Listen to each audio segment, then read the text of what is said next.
এই জন্য পৃথিবীতে সবচেয়ে দামি জ্ঞান হলো আল্লাহকে চেনা, আল্লাহ পরিচয় লাভ করা, আল্লাহকে চিনতে পারা। এটা হলো সবচেয়ে দামি ইলম, সবচেয়ে দামি জ্ঞান।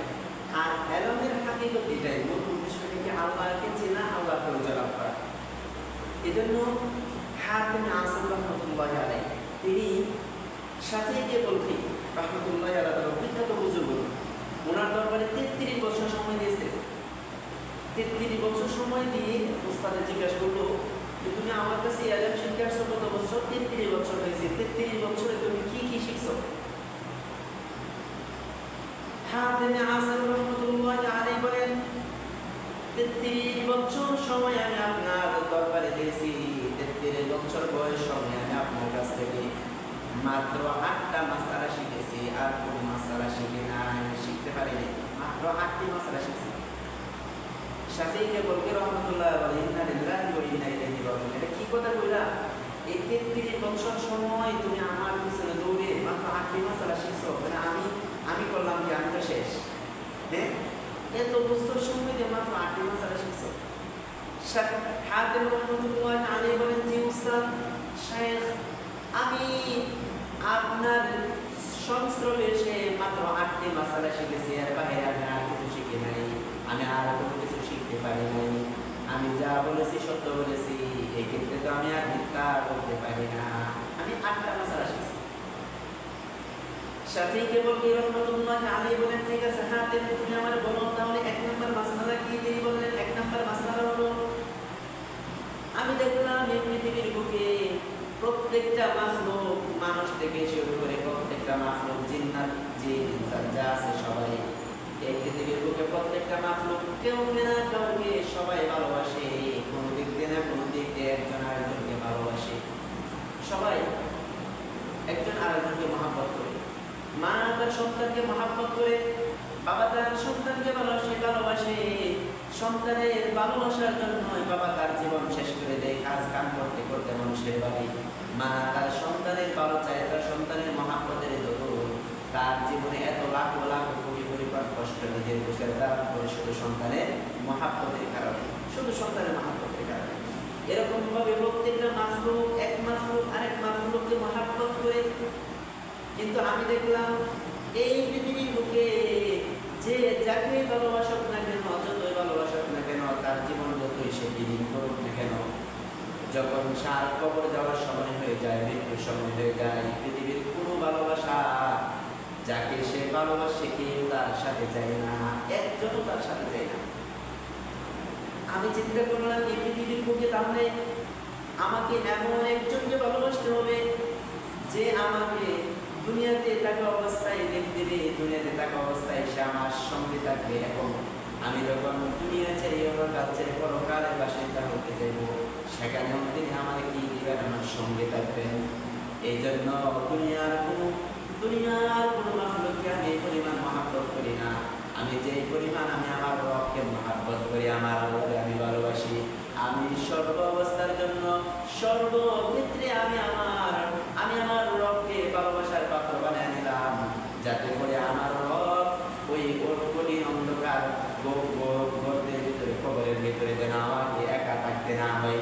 আমার একজন ভালোবাসার পাত্র যিনি আমাকে শুধু দুনিয়া পর্যন্ত, আমার মৃত্যু পর্যন্ত সমাপ্ত না হয়। আমি এমন একজনকে ভালোবাসলাম যিনি আমাকে দুনিয়াতেও আমার পাশে থাকবেন, আর কবরেও আমার পাশে থাকবেন, ফুলসেরাতেও আমার পাশে থাকবেন, আখিরাতে আমাদের ময়দানে তিনি আমার পাশে থাকবেন, সর্ব অবস্থায় তিনি আমার পাশে থাকবেন। আমি আমার ভালোবাসার পাত্র একমাত্র রব্বুল আলামিনকে বানাইলাম, হ্যাঁ, যিনি আমাকে সর্ব অবস্থায় আমার পাশে থাকবেন। শাফিঈ বলকে রহমাতুল্লাহ আলাইহি বলেন এই মাসআলা তো বড় কঠিন মাসআলা, শিখনা। আচ্ছা 2 নম্বর মাসআলা কি? তিনি বলেন 2 নম্বর মাসআলা হলো আমি আল্লাহর কোরআনের দিকে তাকালাম। রব্বুল আলামিন বলেছেন ওয়া আম্মা মান খাফা মাকামা রাব্বিহি ওয়া নাহান নাফসা আনিল হাওয়া ফাইন্নাল জান্নাতা হিয়াল মাওয়া। রব্বুল আলামিন বলেছেন মানুষ যদি 2টা কাজ করে, 1 নম্বর কি? যে মানুষ আল্লাহর যে বান্দা রবের সামনে দাঁড়াবে কি করে, গুনার বোঝা মাথায় নিয়ে, এই বয়ে যে মানুষ গুনাহ ছেড়ে দিয়েছে এবং সে তার নফসের যে সমস্ত খায়েশ নফসের থেকে উদয় হয় যে সমস্ত গুনাহ, নফসের পিছনে পড়ে যে সমস্ত গুনাহ হয়, এই সমস্ত গুনাহ থেকে নিজেদের বিরত রাখি, নিজেকে পবিত্র রাখি। রব্বুল আলামিন বলেন ওই মানুষের ঠিকানা হলো জান্নাত, তার বাসস্থান হবে জান্নাত। আমি দেখলাম এই দুনিয়ার পিছনে দৌড়ি, আমার দুনিয়ার বাসস্থান, আমি যতই সুসজ্জিত করে না কেন, যত কোটি কোটি টাকা খরচ করে না কেন, আমার জীবনের সব আয়াত যদি শেষ করে আমি একটা দামি ঘর বানাই, আমার এই ঘরের ভিতরে আমি সারা জীবন থাকতে পারবো না। আমার রব বলেছেন 2 টাকা যদি করে, তাহলে আমার রব আমার এই জান্নাতের ভিতরে তিনি আমার জন্য নির্মাণ করে রাখছেন এমন জিনিস, যে ঘর আমি দুনিয়াতে দেখে কল্পনা করতে পারি না, কল্পনাও করা সম্ভব না, এমন ঘর তিনি আমার জন্য বানিয়ে রাখছেন।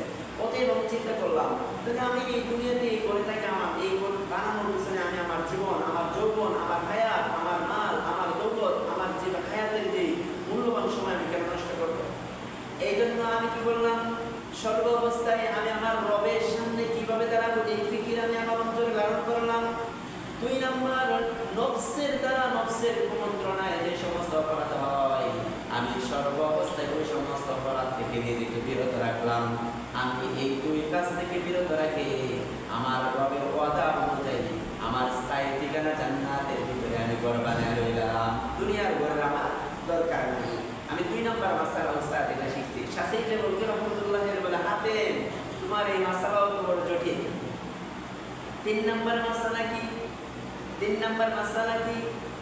আদম রহমাতুল্লাহ আলাইহি বলেন 3 নাম্বার মাসালা হলো, এই জমিনের ভিতরে আমি যা করি না কেন, আল্লাহ পাক রব্বুল আলামিন বলেছেন মা ইনদাকুম ইয়ানফাদু ওয়া মা ইনদাল্লাহি বাক। রব্বুল আলামিন বলেছেন এই জমিনের ভিতরে আমি যতই কিছু করি না কেন, যতই মালদার, যতই পয়সাদার, যত কিছু করি না কেন, যত প্রপার্টির মালিক করি না কেন, যত খাওয়ারের মালিক করি না কেন, যত ক্ষমতার মালিক করি না কেন, আল্লাহ রব্বুল আলামিন বলেন ক্ষমতাও যদি চাই, ইজ্জত যদি চাই, এই দুনিয়ার ইজ্জতের তুলনায়, এই দুনিয়ার ক্ষমতার তুলনায় আখিরাতের ক্ষমতার জায়গা আছে, আখিরাতের ইজ্জত জায়গা আছে, জায়গা আল্লাহর নিকট হয়ে গেছে। ওই ইজ্জতটা বড় দামি, ওই ইজ্জত, ওই সম্মান, ওই পাওয়ারটা বড় দামি, ওই ক্ষমতা বড় দামি। আমি যখন রবের কোরআনের এই আয়াত দেখতে পেলাম, ওই দিন থেকে আমি দুনিয়ার কোনো সম্মানের পিছনে দৌড়ি না, দুনিয়ার কোনো পাওয়ারের পিছনে দৌড়ি না, দুনিয়ার কোনো ক্ষমতার পিছনে দৌড়াদৌড়ি বাদ দিয়ে দিলাম। আমি ওই ক্ষমতা, ওই পাওয়ার, ওই সম্মানের দিকে সর্ব অবস্থায় অগ্রসর হই। যে সম্মান রব্বুল আলামিন বলেছে আমি আমার কাছে স্টক করে রেখে দিলাম, তোমার জন্য আমার হিসাবে রেখে দিলাম। এমন এক সম্মান আমি তোমার জন্য করে রাখছি, এমন এক ক্ষমতা, এমন এক পাওয়ার তোমার জন্য আমি আমার নিকটে আমি রেখে দিচ্ছি। বান্দা তুমি আসো, তুমি দুনিয়ার সম্মান পিছনে পেলো না। তো শাফিঈ বলতে রহমাতুল্লাহ আলাইহি বলেন, হাতেম ইমাম হাতেম রহমাতুল্লাহ আলাইহি উস্তাদ, আমি দুনিয়ার সম্মানের পিছনে দৌড়ি না, আমি দুনিয়ার ক্ষমতার পিছনে দৌড়ি না, এই দুনিয়ার চেয়ারের পিছনে আমি দৌড়ি না, এই দুনিয়াতে কার কাছে আমি কিভাবে ভালো থাকবো এটার পিছনে আমি দৌড়ি না। আমি সর্বদাই আমার অন্তরের ভিতরে আমি এই চিন্তা লালন করে দেখি, ফিকির আমার রবের কাছে যা আছে সবগুলো হলো দামি দামি। এই দুনিয়াতে আমি যাই কিছু করি না কেন, সম্মান আর ক্ষমতা, ঘর বাড়ি যাই করি না কেন, আমার ঘর, আমার বিল্ডিং, এগুলো আমার মৃত্যুর মাধ্যমে অথবা যে কোনো অবস্থাতে, যে কোনো মুহূর্তে আমার হাতছাড়া হতে পারে, যে কোনো সময় হাতছাড়া হতে পারে দুনিয়ার জিনিসটা। হ্যাঁ, এই জন্য তিনি বলেন যে আমি সব আখিরাতে যা পাবো আল্লাহর কাছে যেগুলো আছে সেগুলো আমি কি করলাম, গনিমত মনে করলাম, সেগুলো আমি গনিমত মনে করলাম। এইটা হলো 3 নাম্বার মাসআলা। শাফিঈ বলতে রহমাতুল্লাহ আলাইহি বলেন, তাহলে তোমরা 4 নাম্বার মাসআলা কি, এটা তুমি বলো। হ্যাঁ, 4 নাম্বার মাসআলা কি তুমি বলো। 4 নাম্বার মাসআলাটা তিনি বললেন, বলে 4 নাম্বার মাসআলাটা শুনেন তাহলে উস্তাদ। 4 নাম্বার মাসআলা হলো এই জমিনের ভিতরে মানুষ সম্মানের জন্য, নিজের বংশের মান মর্যাদা রাখার জন্য, বংশের সম্মান আছে একটা, অমুক চৌধুরী বংশ, অমুক বংশ, এরকম দামি দামি বংশের নাম বলে নিজের অহংকার করে। আবার এই সমাজের ভিতরে যে মানুষটা কি হয়, যে জিনিসটা যত দামি হয়, যে জিনিসটা তত সম্মান করে রাখে। কারণ একটা মানুষ যেমন চৌধুরী বংশ, সে সর্ববস্থায় চিন্তা করবো যে তার এমন কাজ করবো না, বা কোনো একটা কাজ করতে গেলে অমুক বংশে, কোনো এক জায়গায় গেলে আমি অমুক বংশে। হ্যাঁ, তার বংশের মর্যাদার দিক দিয়ে সে নিজেকে কি করতে চায়, ওইগুলো নিজের সম্মানিত করতে চায়, নিজের বংশের দিক দিয়ে। হ্যাঁ, অথবা নিজের নিজের ক্ষমতার দিক দিয়ে আমার বাবা চেয়ারম্যান অথবা আমার বাবা শিল্পপতি, এই ধরনের কোনো কিছু দুনিয়া দিয়া নিজের সম্মান নিজের বড় বানাই